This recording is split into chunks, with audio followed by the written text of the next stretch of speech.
Okay, so this is the structure of the course. Today, we are going to talk about the higher education and university application. Next week also, it's about higher education and university application because most of you probably thinking of going back to university and studying. So this week and next week, I'll be covering undergraduate and postgraduate opportunities, finance, student finance, loans, scholarships, the application process itself. Week 3 will be on vocational and job-related training and qualifications. If you don't want to go to university, but looking for other opportunities to train yourself and have qualifications so that you can apply for jobs, that will be on week 3. And then week 4 is about employment, finding jobs, job applications, CVs, cover letters, interview preparations, and so on and so forth. So this is the structure of the course in 4 weeks. But let's start with a very common question that many of you may have. And I've been working with students from asylum seeker or refugee backgrounds for almost 10 years now. Probably I've worked with over, I'm not sure, 800, 900, 1,000 students with that immigration status of being refugee or asylum seeker. And then one main question that everyone keeps asking is, can I go to university in the UK if I'm a refugee or if I have asylum seeker status, waiting for my asylum claim to be processed? Well, the simple answer is yes. There is no legal uh, barrier for people with refugee status or asylum seeker status to apply for university and to go for university and to go to university. So the answer is yes, but then there are some criteria, there are some kind of conditions, entry requirements that you need to have, which I'm going to explain later. But just on that slide on the screen, you see during year 2023, which means for academic year 2024, we had almost or above 11,000 students applied to go to university. And that 11,000, as you can see here, this is the number of students from refugee and asylum seeking background who applied to university. 400, above 4,000, nearly 5,000 with refugee status, as you see here, 830 with asylum seeking status, and then above 5,000 with different type of insecure immigration status. So they applied, and then out of 11,000, 7,300 they were accepted. So above 3,000 refugees, 400 asylum seekers, and above 3,000 people with other insecure immigration status. So as you can see, they applied, they met the requirement and entry requirement criteria, and they got accepted. So if you're still thinking as a refugee or as an asylum seeker, am I allowed or can I go to university? Yes. As you can see, the acceptance rate is quite good. So 11,000 applied, 7,000 got accepted, which means it's possible, it's doable, but then you need to think about what are the entry requirements to enter and to apply and to get accepted. So we have 3 types of uh, students coming to our courses. So, and I'm going to explain these 3 personas, these 3 types of students, and probably you'll see it's one of them is similar to your situation. So we have students similar to Amira, and Amira, she is one of the students who I worked with a couple of years ago. That time she was 21-year-old coming from Eritrea. and she left the country and couldn't complete the high school. So she came to the UK with no paperwork qualification showing that she finished high school. And she didn't know, without having high school diploma, what kind of opportunities she has here in the UK to continue her education. She wanted to study, and then the main reason was she wanted to make a life for herself and for the family, finding studying and then finding a job, but she didn't know what to do. No single paper showing what is her qualification. And then she came to our course to understand more about what's the next step for her. So some of you could be in that situation, didn't even finish your high school in your country of origin. Then we have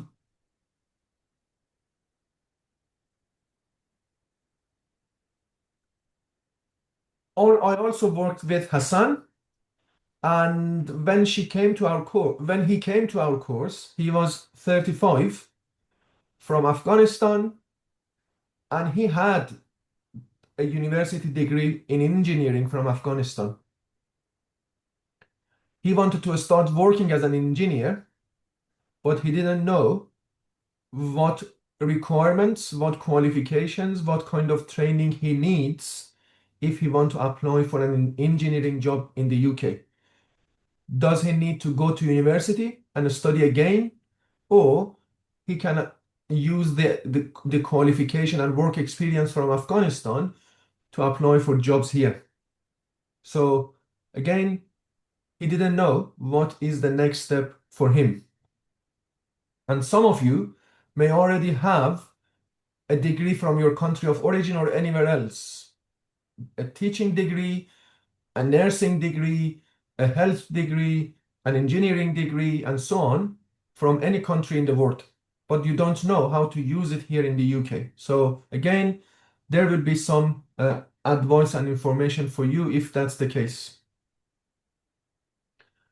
And then I also worked with students like Sabah, and when she joined our course, she was 28 with refugee status, originally from Iran, and in Iran, she worked as a nurse.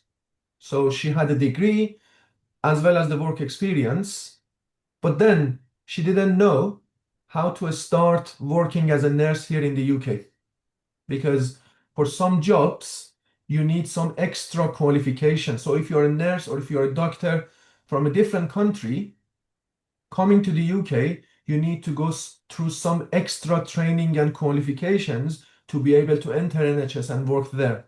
So again, she had degree, she had work experience, but she didn't know what to do. And then she realized that for qualification and training, she needs money and she couldn't pay for it. So she was looking for opportunities to apply for scholarships and funding to pay for her training. So again, some of you may have qualifications or job experience from your country, but then you need some kind of training here in the UK, which takes money, is costly, and then at the moment you are thinking of what are the opportunities or resources that you can reach out to in order to fund my training. So these are three main type of students that usually come to our courses. Some with no degree, no qualification, some with some degrees and qualifications, some very good kind of experienced individuals.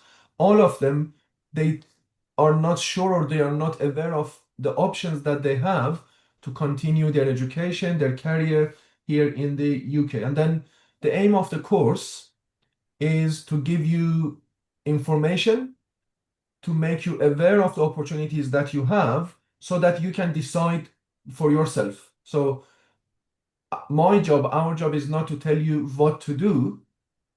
We are going to show you what are the options that you have. You have 1, 2, 3, 4, 5 options, and these are the condition for each of them. Then with that knowledge, with that awareness, you can decide for yourself. Okay, again, going back to where we were, is it possible? Yes. As you can see, evidence shows that every year, thousands of students with refugee or asylum seeking status apply to universities in the UK, and many of them, in fact, almost like 70% of them, 65% of them, they succeed, they get accepted to courses in higher education in universities in the UK. But then, again, going back to the previous slide, I worked with some of these like 7,000 students that made their ways to university. I worked with some of them. I'm not sure how many, but from them, from those who managed to go to university, this is what they've done. So first of all, good understanding of your current situation. Where are you at the moment? So what kind of skills, qualifications, and experiences you have? Sorry. I'm going to mute the microphone for iPhone. Okay. So that's very important, understanding where you are in that journey. What do you have to start with? Because everything that you have, every paper, every course that you passed, online courses, offline courses, university courses, college courses, job trainings, anything that you've done in the past in any country, that's very helpful. You need just to make sure you make good use of them and have all of them in your CVs, in your applications when you're applying for jobs or for university. Also, you need to find out more about your current legal, immigration, and financial situation. Because the kind of visa that you have, the kind of right to remain or right to enter or right to leave that you have some kind of consequences. And based on that, some of you may have more options, some of you may have less options. So again, we are going to talk about the condition, the legal condition, the immigration condition, and the financial condition so that you can decide for yourself what is your current situation, and based on that, what opportunities you have and what opportunities you don't have. So that's the first thing, where I am at the moment. Then we will focus on your goals and what you would like to achieve. The point is making sure that you have a plan for something that you can achieve.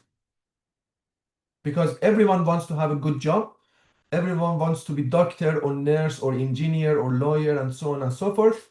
But then we need to start thinking about how long would it take, how difficult it is, and what kind of resources uh, does it take, so that then you can decide, do you still want to be a doctor, which takes 10 years and thousands of pounds, or it's better to focus on a different job on a different subject that I can do in 2 years, 3 years, 4 years, and start living a good life without going through the pain of 10 years of studying and working and so on and so forth. So trying to come up with plans which are doable, plans that you can achieve considering time, resources that it takes. And then based on that, deciding on what you need to get there. So you are here today, you want to get to point A in 1 year, 2 years, 3 years time. So what you need to do, language learning, going to college, different types of training, different types of voluntary work, different type of kind of entry-level works, to make sure that in 10 years time, you get to where you want to be. So where you are today, where you want to be, and what you need to do to go from point A today to point B in 3, 4, 2 years time. And then hopefully when you leave this course after 4 weeks, you know what is the next step for you in the next month, in the next 6 months, or in next year. Because It's always good to have a long-term plan. You can think about where you want to be in 5 years, but if you don't know what to do tomorrow or what you need to do next week or next month, you cannot start that journey. So hopefully, when we finish this course in 4 weeks, everyone here is quite clear on what is the first step, what is the first thing that I need to do if I want to become I'm not sure, a nurse in 3 years. So have that in mind, that the planning, where you are, where you want to be, what does it take, and what's the next step. That's how we are going to take this course forward. There are 3 points that all of us need to be conscious of. So you need to have a plan. If you want to become I'm not sure, a teacher, but you don't have a plan for that, that's a dream. And dream is a dream, and it's not a plan. You need to be quite clear on what you can do and what you need to do to get to that plan. So have a plan, be patient, things take time. Language learning takes time. University applications, they take time. Studying, it takes time. So you should be patient. Don't think about tomorrow, next month, next year.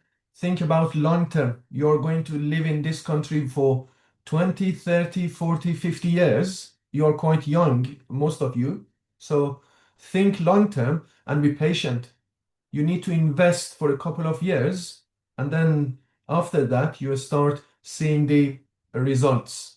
And then you should be consistent and having that perseverance, in that you need to keep practicing and keep improving yourself. So it's not something that you can do for 1 week and then close it for 2 weeks and then do it again. You need to do smaller steps every single day. So I work with the students going to English courses for 2 months, but then stopping for 6 months and then starting again for 2 months. It's not going to make that progress. So smaller steps, but consistently every single day. So have those 3 P's in mind: planning, patience, and perseverance. And if you do that, as I showed you in the example of thousands of students with refugee status going to university, finding jobs, and so on, it's not difficult to get to where you want to be. Again, I keep bringing you back to the point that it's possible, it's doable. Thousands of students, they do it every year. And this is just about university. Many more going to college, many more going to finding jobs. So it shows that there are opportunities if you know where the opportunity is and if you prepare yourself to have that opportunity for yourself. When it comes to entry requirements for university, this slide, it shows different type of qualifications that the students use to apply for university. So the top level is for refugee status. The second one is for asylum seekers. The third one is for people with insecure situations, different type of insecure visas. And then the bottom one is for students here in the UK. As you can see, most of the students here in the UK, they use A-level and GCSEs to go to university. So that's the normal way of going to university. They go to, like any other country. Students here, they go to primary school, they go to high school, finish with high school diploma or GCSE, then they go to college doing their A levels, and then they apply for university. But then, as you can see, the situation is different for people with refugee and asylum seeking status. Very few of them, they go through A levels. Most of them, they use the purple ones, which says other qualification. And these other qualifications are qualifications that they have from their own country. So most of them, they use qualification that they have from their own country, or they use a combination of functional skills, level 2, level 3, different type of college courses, and put everything together to meet the requirement. So if you don't have high college like A level from here from UK, or you didn't do your GCSEs here, that's not a problem. As you can see the case, most people with refugee and asylum seeking status, they go to university with other qualifications from their country, or just combining different types of qualifications to meet the requirements. Many of them, the green one here, the light green, many of them, they use BTEC qualifications, which I'm going to explain what are BTEC qualifications that you can go and have in college. And once you have your BTEC, you can use it to apply to university. Some of them, they use access courses, the red one. And access courses, again, I'm going to explain later what are they. They are one of the best options for you and for many people with asylum seeking refugee background when planning for university. And then just few of them, again, going through A levels. So the only point is showing you that you don't, it's not, you are not limited to one option. You have several options to prepare yourself to apply for university. You can do access, you can do A level, you can do BTEC, you can do A level and BTEC combined, the orange one, the amber one. You can do SQA, and you can use other qualifications, including qualifications from your country. When I send you the slide, there is a video here. If you click on this link, please watch the video and then read this page through this link for more information about entry requirement and different type of qualifications that refugee and asylum seeking background students they use to apply to university. So the link to video is here. The link to the page for more information is down there.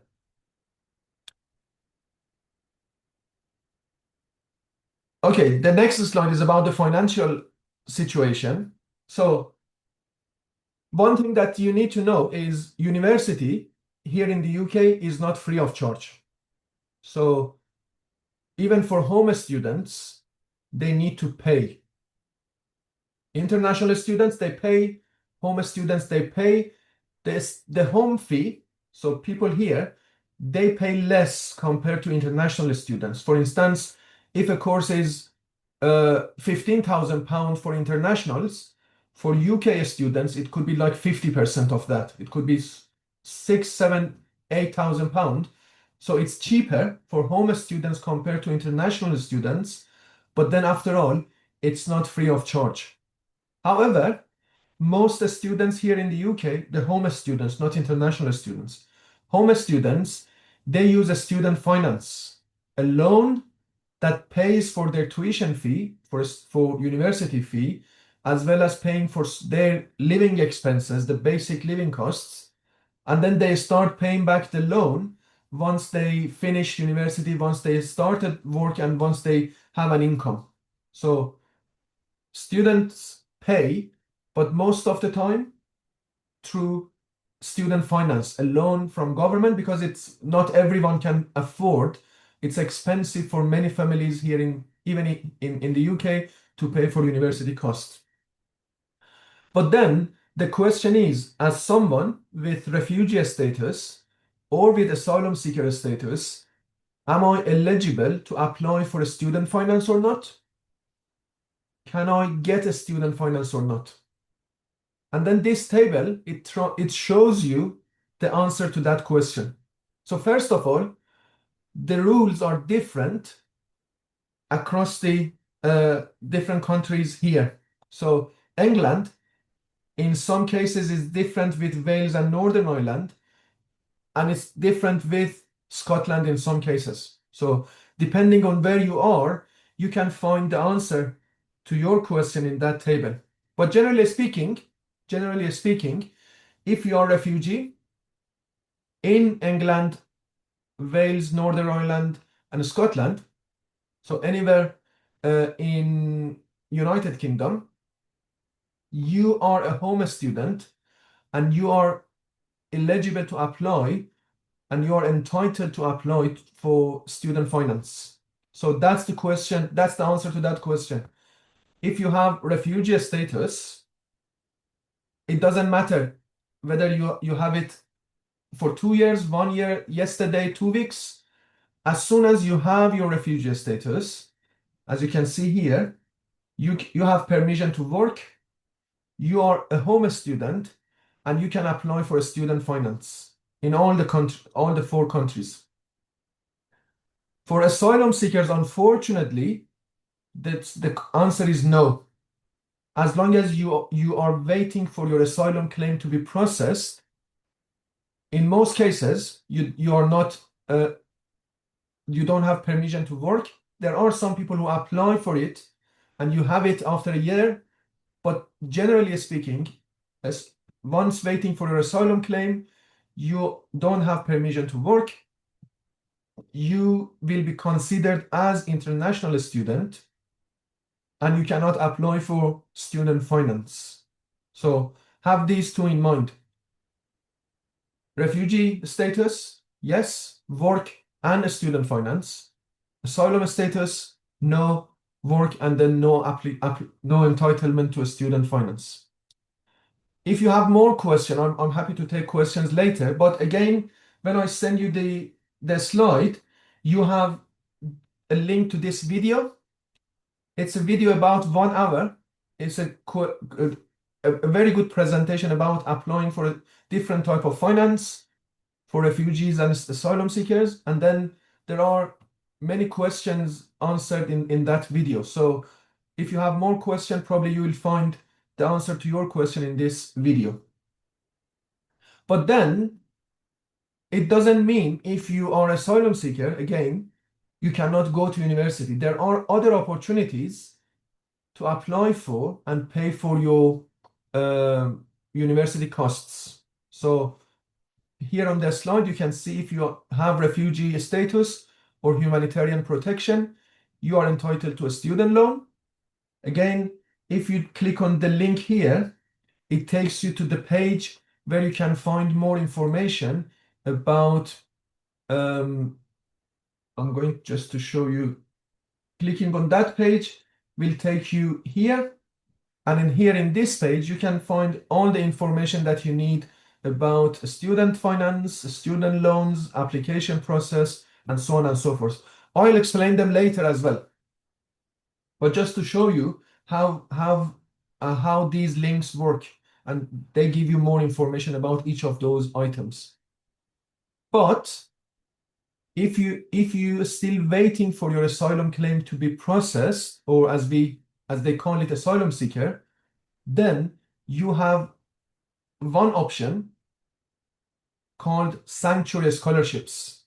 So every year, many universities here in the UK, they offer scholarships to people with asylum situation, with like asylum seeking immigration status or asylum seeker immigration status. Clicking on that page brings you here, and here you can have a list of universities offering scholarships to asylum seekers. So I'm just trying to show you the list so that you know that opportunities do exist. And it's not just 1 or 2 universities. I'm just waiting for the list. Yeah, so the list is just popping up. So as you can see, there are many universities across the country, from Birmingham to Bangor to Bath to Bradford to Bristol and so on, and then all the way. I think at the moment we have more than 50 or 60 universities offering scholarships to asylum seekers, so as to South Wales, going down the list to Warwick, to University of West of England in Bristol again, if you're in Bristol. So all these universities, they offer a scholarship to students with asylum seeker or refugee status background. So the point is, yes, if you are still in that asylum seeking status, your options are limited, unfortunately, but then it doesn't mean that you don't have any option. You still have opportunity to apply for sanctuary scholarship. And again, I worked with several, probably I can remember 10, 15, 20 students from our previous years who successfully got these kind of scholarships and went to university, and then some of them are still through their studies. So that was for immigration status, and that was for financial situation. So as I said, the first step is to understand where you are in terms of legal situation, immigration situation, and financial situation. And then the next one is about understanding where you are in terms of your qualifications. But before going there, I stop here. I'm going to pause the recording so that you can. Okay, now that we understand our legal, immigration, and financial situation, the next thing that we need to know is where we are with our qualifications. So here on the screen, you see the education system here in the UK. And it's a level-based system, starting from level 1, then level 2, level 3, up to level 8, which is like the PhD doctorate level. Some of you have already been to colleges here in the UK. Sometimes you say, oh, I do functional skills level 2, or I do, I'm not sure, accounting level 3. So those are the levels. So when you do functional skills level 2, you are talking about level 2 here. Or if you say, I do like level 1 English or level 1 social care, level 1 teaching assistant course, you are talking about this. So whenever you go to a college, to a university, they talk about level 1, level 2, level 3, whatever. They talk about these numbers here. So some of you are doing like pre-entry, okay? So pre-entry is below this. So pre-entry is before level 1. So it's not in this table. If you are doing pre-entry, you are not on the table yet. You need to finish your pre-entry. When you start level 1, any course level 1, you enter this picture. One thing that I would like you to know is, first of all, in each level, there are different options. And that's, again, going back to this slide here, which I said options are different. You have 1, 2, 3, 4, 5, 6 different options. Again, coming here, you see, for going to university, you don't have just one option to go through. There are different type of options in each level. Going to starting from any level, you need to make sure that you finish the previous level. So going to university, undergraduate is here, level 4. So start of university is here. If you want to apply for university, you need to make sure that you have one of these level 3 options. If you want to apply for a level 3 course, you need to make sure that you have one of these level 2 options. Similarly, if you want to apply for a level 2 course, you need to make sure that you finished a level 1 qualification. So that's something to have in mind. You want to go to university, it's level 4. Then do you have a level 3 qualification or not? For some of you, you want to start a college course, level 3. The question is, do you have a level 2 qualification or not? If you finish your high school in your country, so if you have a high school diploma from Somalia, Sudan, Iran, Syria, anywhere, that high school degree is here. It's a level 2, which means it's one of the best things that you have in your pocket to use. So a high school diploma. It could be called differently in different countries, in different languages. But if you finished high school after a few years of going to primary school and few years of going to high school, if you finish your high school after 11 years, 12 years, usually in different countries, then you have a degree which is called high school diploma, baccalaureate, I'm not sure whatever it's called in your country, but it shows that you finished a level 2 course, similar to students here. So you can use it to start a level 3. If you did a college course in your country or any other country, which is after finishing high school, you go to a college, you did a year or two college course, then you have a level 3. So that's the point. Those are the if you have a level 2 or level 3 qualification from your country, you can use it here. And if I take you back to this picture, I'm talking about this purple one. That's where these students used qualifications from their country to meet level 2 and level 3 requirements.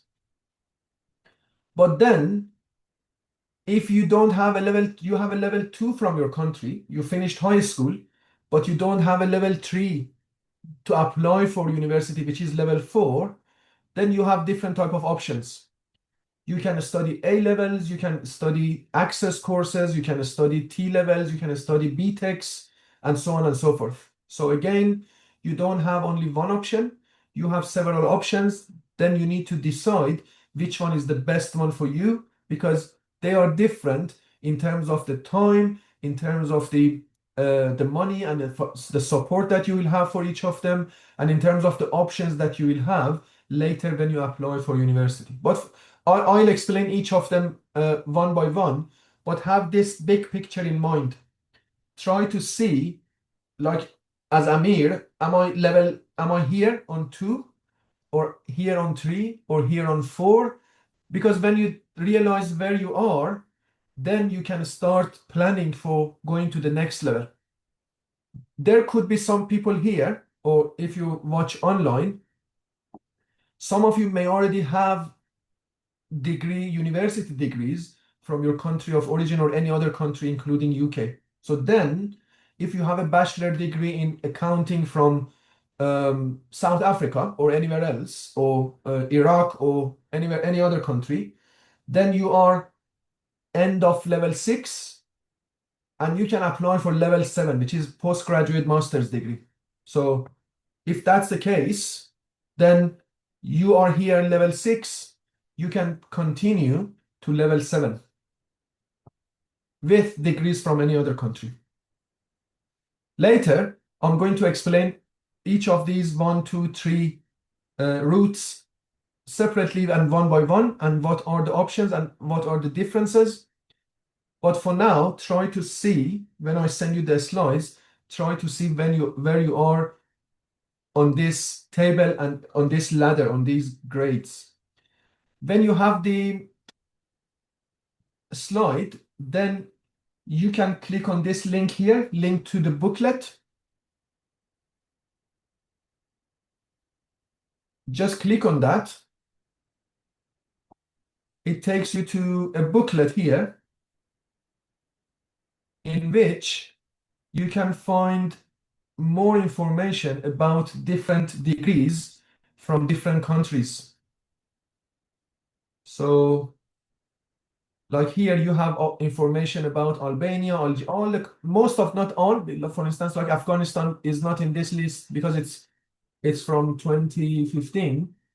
But then for most of the countries, you can find more information about your degrees from those countries and how they are going to be evaluated by universities here. We have a very good question from Fatima, and she asks, should the international degree be recognized by ENIC first before apply? Answer, no, don't do it for university, okay? You are just wasting your money. Universities, they accept thousands of international students every year. They understand international qualification and international degrees. So for university application, you don't need ENIC. You're only going to pay 60, 70, 80, 90 pound for a paper which is not good for anything. ENIC is good sometimes for job applications. When we get to job application process, I give you some ideas about how to use because sometimes employers, companies, businesses, they don't understand what is a paper from, I'm not sure, Albania or Sudan or Iran means. So in that case, yes, ENIC can help, but for university application, universities, that's their job. Every year they have thousands of international students with international degrees applying for courses, and you don't need it. As long as you have the document and the document is in English or translated in English, that's all you need. I'll send the link as well to the booklet, Wilfried, yes. But then, as I said, the booklet for this booklet is from UCAS, and you know that UCAS is the organization that manages the undergrad university applications. The booklet, which is the latest one on UCAS website, is for 2015. A better way of finding out about finding more information about your international degrees is by kind of directly going to the site of the university that you would like to apply to. So for instance, if you want to apply to Bristol University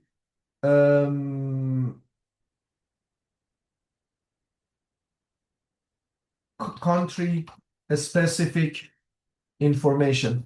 So just search for that, and then it takes you to a page where you can, most of the time, you can find information about different countries that you would like to apply, you have degrees from. Let's see, where is the international, there should be a list of country by country, which I'm trying to find.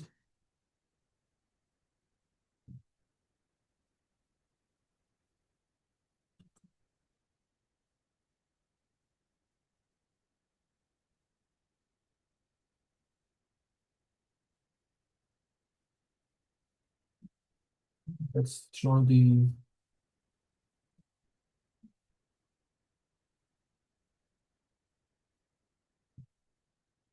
I'm going to change the university because some universities are much easier. Yes, so for instance, for Manchester, it's quite easy to find it.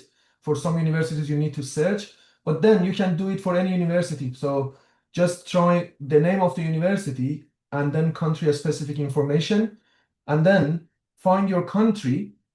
So for instance, Iraq is here, and then there they give you information about if you have any of these degrees from Iraq, how you can use it to apply for university. So, and this, as I said, this is more up to date because we can find more countries compared to the booklet, which is from 2015. I'm trying to see if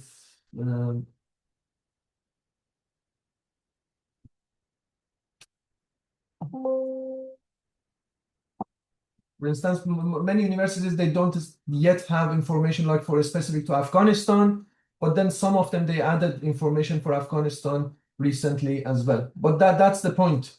You need to find out more about what kind of qualification you have, and then where you are on this ladder of education levels. And then the final thing, so to understand where you are at the moment, so we started with legal status. Refugees and asylum seekers are different in being home student and international student. Then you know your financial situation. Can you apply for a student finance? And if not, can you apply for a scholarships, sanctuary scholarships? Then where you are in terms of your qualification. But then the final thing is you need to prove your level of English language as part of your application process. It doesn't matter how good you speak English, even if you studied in an English university back in many countries, again, you need to prove through one of these exams that you meet the language level. And on the slide, you see that most universities, it's different from university to university. Some of them go for lower, some of them go for higher, but most universities here in the UK, they want you to pass this red line here. So that's the line that you need to go above in terms of the language.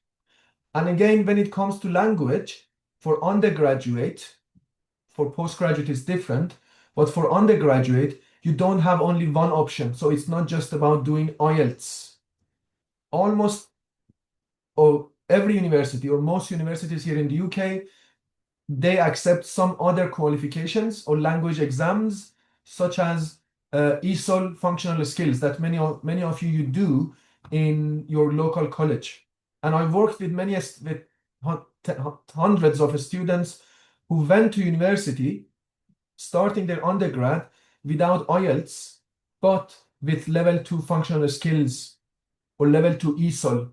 So anything above this red line is accepted by most universities. Yes, if you have IELTS, if you can pay for IELTS, and if your language level is in that level of sitting the exam and having IELTS 6 or 6.5, that's fine, but not everyone has that level or has the money to pay for it.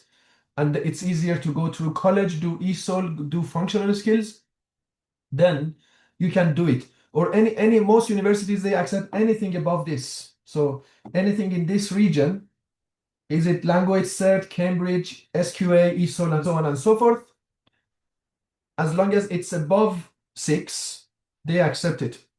Some universities, they accept 5.5 IELTS, some 6, some 6.5 for undergrad, but you need to check with on the university webpage. But then, generally speaking, this is the level.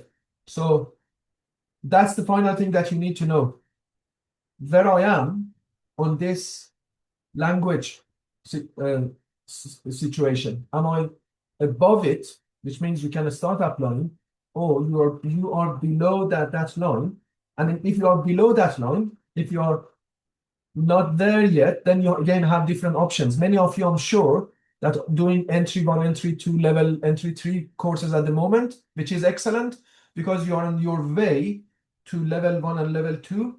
Some of you going to other type of preparation courses, preparing yourself for IELTS and so on. Again, that's excellent. The point is, as long as you are in that process of preparing yourself to going above this line, that's excellent, and that's the only thing and one main thing that you need to do to be qualified for applying to university.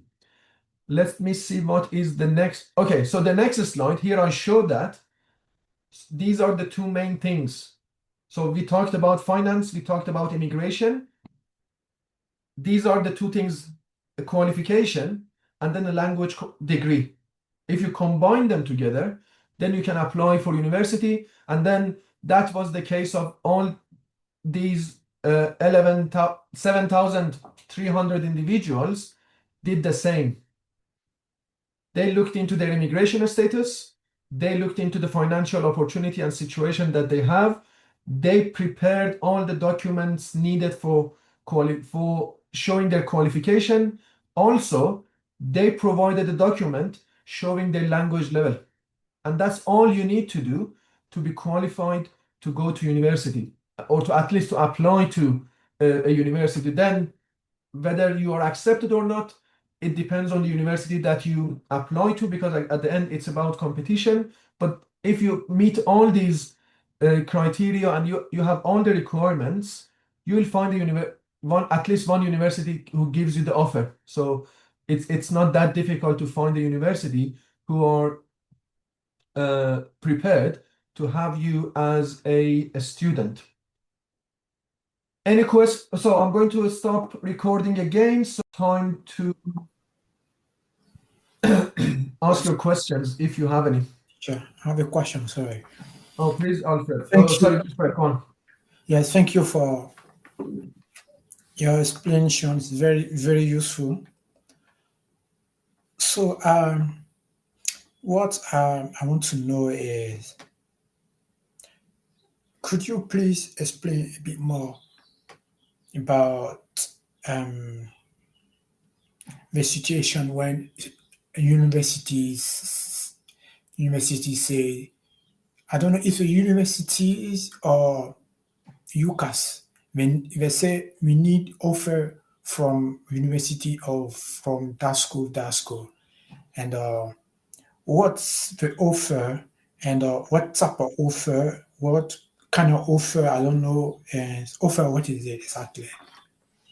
Okay, great. Very good question. Most of the time, when you apply for your sanctuary scholarships, they want to know that you have an offer from university. So when you apply to UCAS, to these 5 universities, they process your application. And some of them, maybe 1, 2, or all the 5, but most of the time it's about 1 or 2, based on which one you choose first and which one is second. You say this is my main option and this is my second option. So those universities, they process your application, they look into your qualification, and they see other students as well, because you are not the only student applied to that. Probably they have 100, 200, 300 universities who applied, students who applied, and then they decide that they want to give you an offer to study in that university or not. In that case, they'll send you a letter, they send you an email saying that, Wilfred, we've processed your application and we are pleased to offer you a place in our university for this particular course. Once they send you that offer, then you can decide, do you want to accept the offer or not? Some students, they prefer, no, I don't want this one. I reject the offer, accept offer from another university.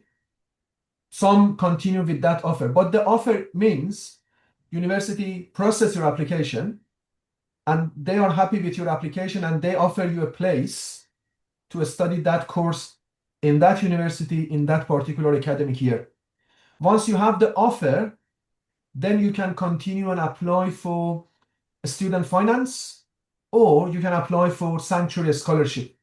Because again, all universities, when you apply for a scholarship, they ask you to show your offer. Without offer from that university, they don't accept your sanctuary scholarship application. Does that answer your question, Wilfred?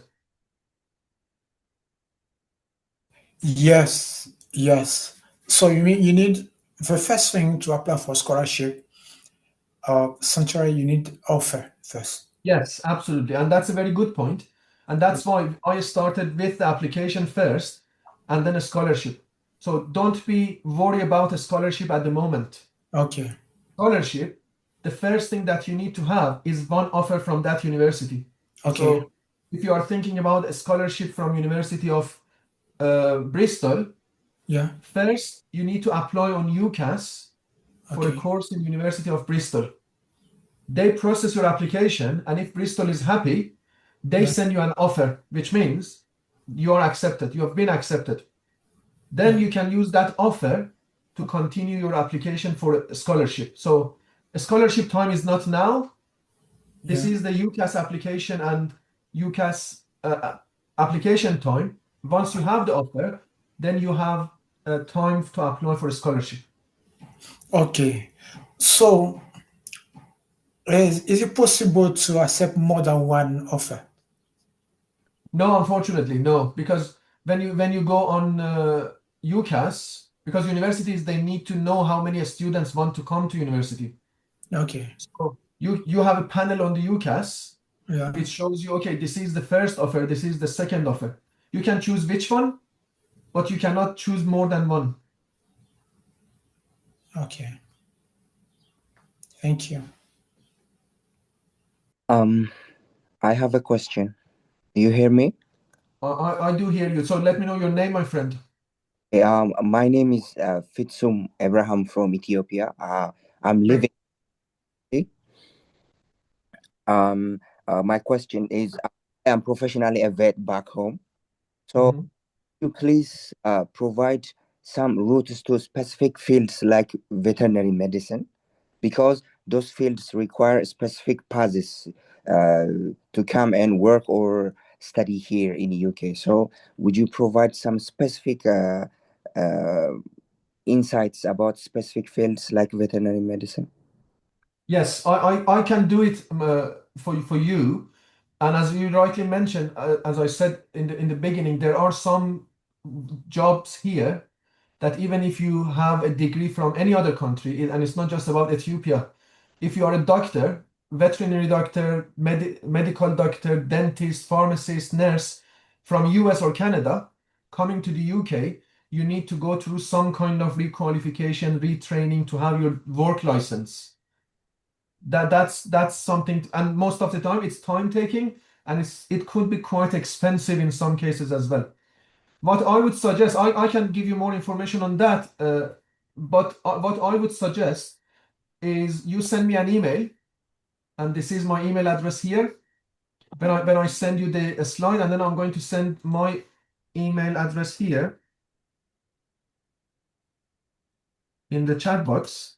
Send me an email, and then I can arrange a meeting with you. We can meet online, and I can give you more information about the routes that you have, because that's something very specific, and I need to ask some more questions of you. So that may not be of interest to other people in the room. So send me an email, and in the next couple of days we can have a meeting, and then I can explain what you can do. Okay, thank you. Any other question? Yes, I have a question. So, if you have a bachelor's degree from your I cannot hear you, so just come closer to the microphone. okay, can you hear me now? No, the microphone, the sound isn't good. Okay. Yeah. Hey, I'm sure you can hear me now, yeah?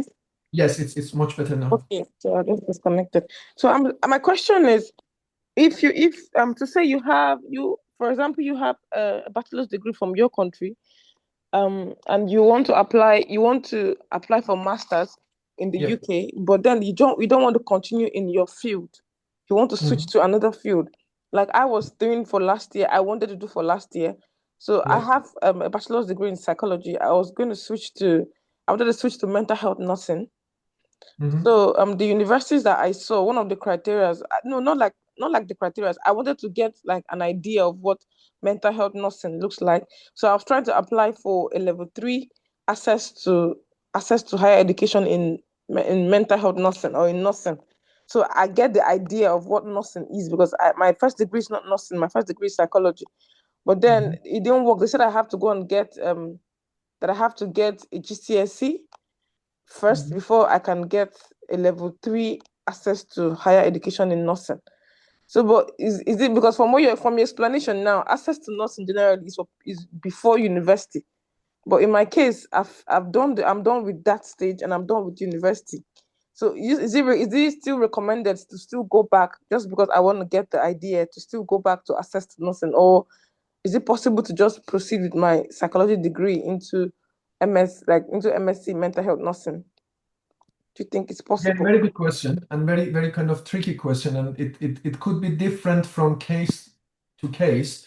But generally speaking, can you switch from one area to other? In many cases, yes, but there are some specific cases that you cannot. And the reason is, so just think about nursing, okay? So there are some jobs that in order to do them, you need to have some skills. You need to study them before. So for instance, if you don't have a degree in nursing, if you didn't study nursing for 3-4 years undergrad, so you don't have all the skills that you need as a nurse working in a hospital.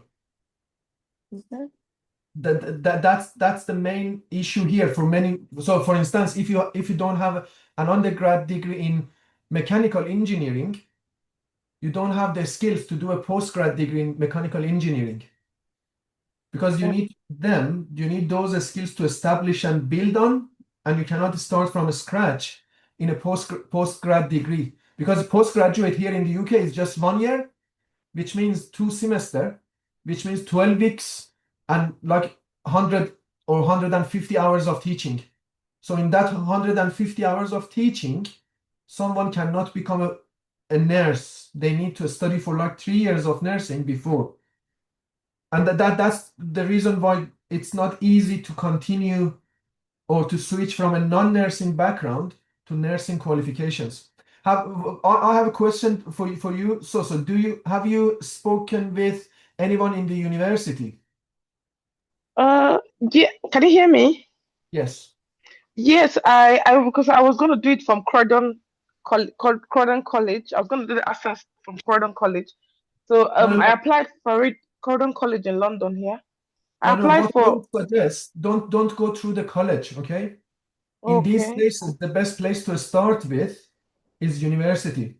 So for instance, if you want to study university of any, like Birkbeck, go there, and they always happy. There are some people who are tasked to do it. Just try to find the people, the best person to reach out to and say, okay, this is the degree that I have. This is the degree that I want to study. And they tell you if it's possible or not. Sometimes they may say no, which answers your question, and you don't waste your time of doing an access course and then coming back, and then they tell you no. So just go to the university, write to the university, call the university saying that I want to study this particular course. This is the degree that I have. Is it possible to switch? If yes, what can I do? If no, then you know your answer. You can just move on to your plan B.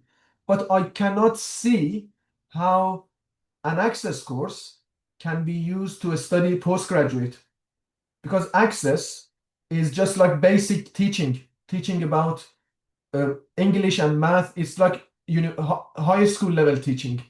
It's not that much about the nurse. So if you do access to nursing, you are going to learn basics about biology, physiology, and these kind of things, not proper nursing modules or courses.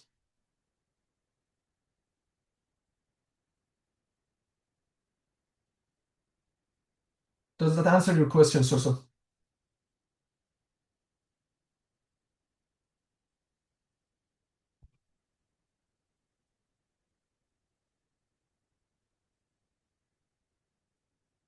Anyone else would like to ask a question? And that's a good point to have in mind. It's always good to reach out to you, because universities in the UK, they are different in terms of their decision making, and they are independent, specifically for postgrad.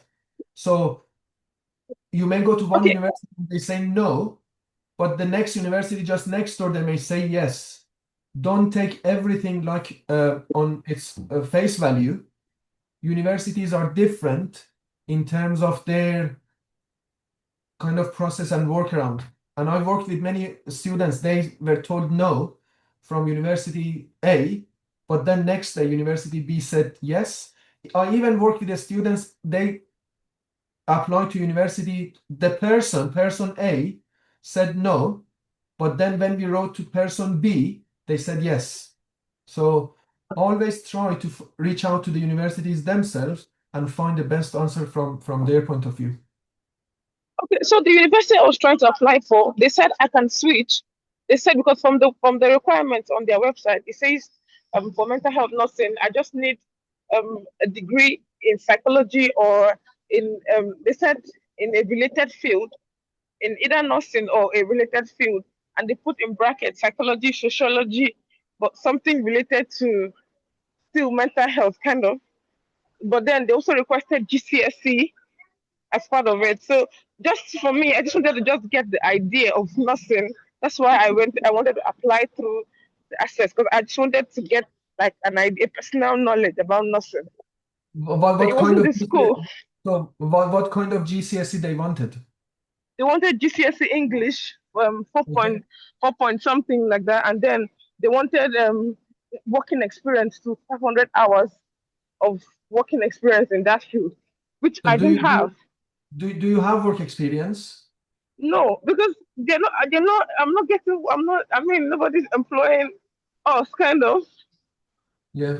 So it's a bit, that requirement is a bit difficult. Working experience, because that's one of the things that they asked for. I don't know how to provide that.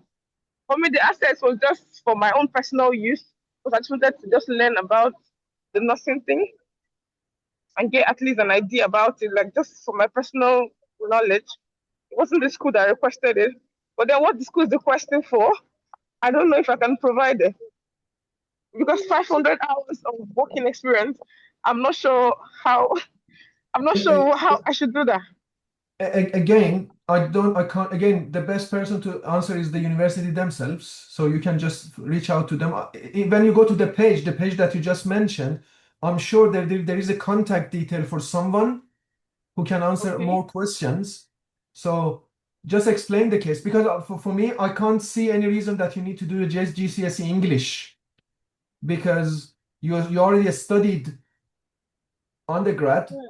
If they need your English, you can just do an IELTS or something. But then GCSE English doesn't make sense for someone like you. I can see the point about work experience, but then access course, it doesn't provide you with any kind of work experience. You go just to college, sit there and study. Work experience could be you work even as a volunteer, or working in like a local GP, or working in a kind of a school, working with a psychologist, working with a psychotherapist or psychiatrist. That is kind of work experience that they look for, or working in a hospital or something like that. But again, I can't see any reason that you need GCSE. I can't see any point of doing access course for instead of work experience. So the only issue that you have is that work experience, because you have degree, it's relevant, the university accepts switching, but you need to find out what is the best way of doing the work experience. And again, the university themselves, I'm sure, they can give you a list of options. You can do 1, 2, 3, 4, 5 to meet that work experience criteria. It could be sometimes, as I said, as simple as doing 500 hours of volunteer work in a local community center or local hospital. Yeah. Okay, thank you so much. No problem. But always, just some people are paid sitting in university. I work in a university. I'm a lecturer working every day. I work in university. So some people are paid and they are more than happy, because universities, they look for students, because a student means money.